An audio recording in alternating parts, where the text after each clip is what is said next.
भारतीय अदाकार सचिन चांदवाड़े ने खुदकुशी कर ली। नेटफ्लिक्स की मशहूर क्राइम सीरीज में अदाकारी के जौहर दिखाने वाले नौजवान भारतीय अदाकार सचिन चांदवाड़े की मौत ने शोबिज इंडस्ट्री को हिलाकर रख दिया।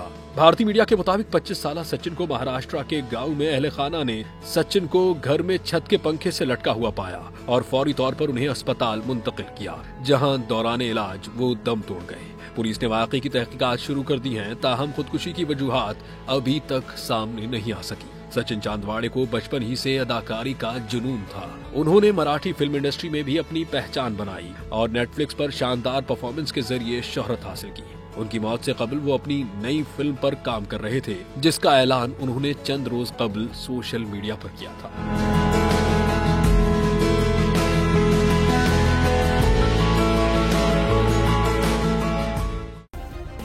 सब्सक्राइब करें और बेल दबाएं ताकि कोई खबर रह न जाए।